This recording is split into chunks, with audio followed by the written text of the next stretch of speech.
not harm you. And another thing, sir, we are told that the Chitauri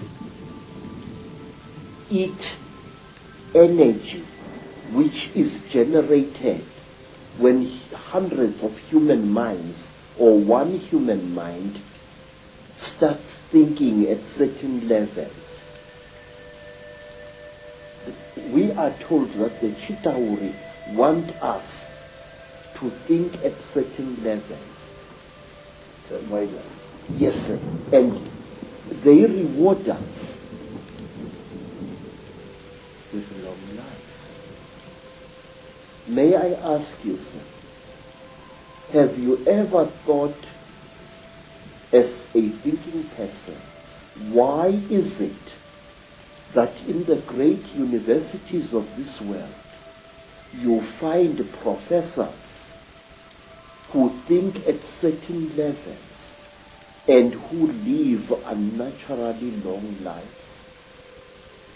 Albert Einstein, Raymond Dart, Robert Broom, all these professors live a long, long time. And my Aunt Mine, the last Sanusi in South Africa other than myself, is as active as a young girl, and yet she's close to her 99th year of life. My stepmother, Rose, she has lost nearly all her children, and she is still alive. Extreme longevity is the reward with which the Chitauri reward you if you think at certain wavelengths.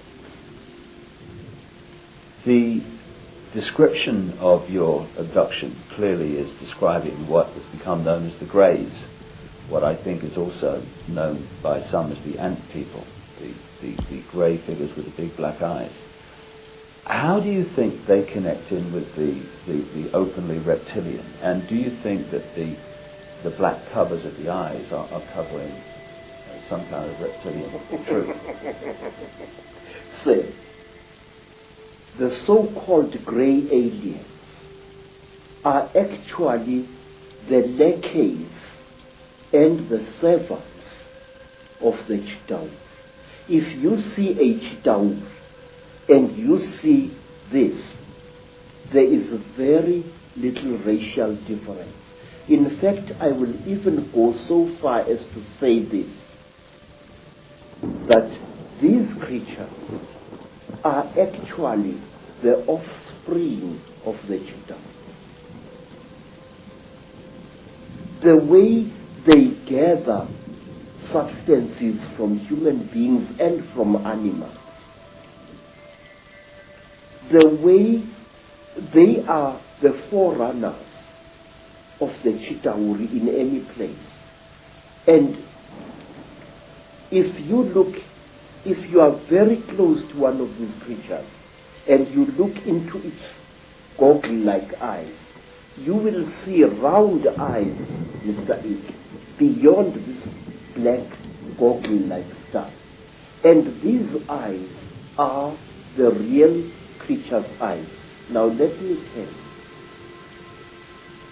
there is in Lesotho a very strange mountain, a mountain called Leribe, Leribe. On this mountain, very amazing things happen after every 10-year or 20-year period. Now, not so long ago, an African farmer found an object near that mountain, an object which had crashed. And he was driving his tractor and he saw this strange object lying in the ground with tiny little bolts of lightning racing all around its edge. And the African walked up to the object, and when he wanted to touch it, a strange power struck him and sent him sprawling on his back to the ground. The African got onto his tractor and got out of there.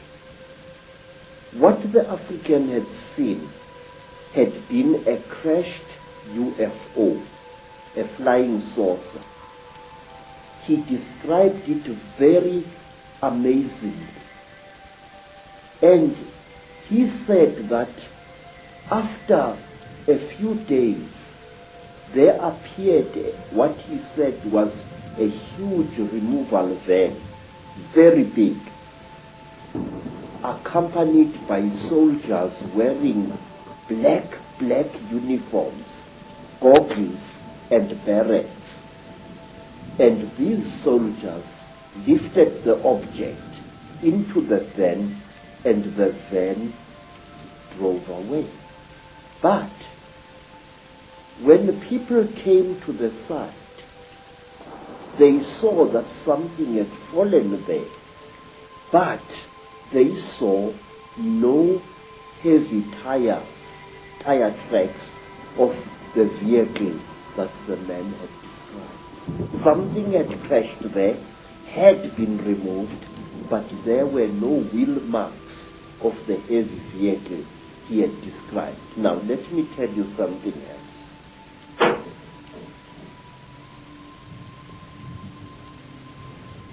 It was in 1958. In fact, I think that the incident I'm going to describe to you is somehow connected to what happened to me in 1959. I'm sure of it. A friend of mine in Lesotho called me. He said that he had something very important and that we had to share this. He said, please, I must come to Lesotho. I must come. And I went there. And then I found that he had dug a hole at the back of his hut. And he asked me that he and I and his second wife should go into this hole on the night to come and there to share something very, very holy. Well, we went down the hole. We used a broken ladder, and there inside the hole, we ate small pieces of something. He told me to chew these things very thoroughly, as they were quite hard. I still had teeth in my face at that time. And I chewed and I chewed and I chewed and I chewed. But I noticed that what I was chewing was some kind of dry substance, and that it had the same taste that you would feel in your mouth if you sucked a copper penny. It had that coppery taste, like as if you were sucking an old copper coin. And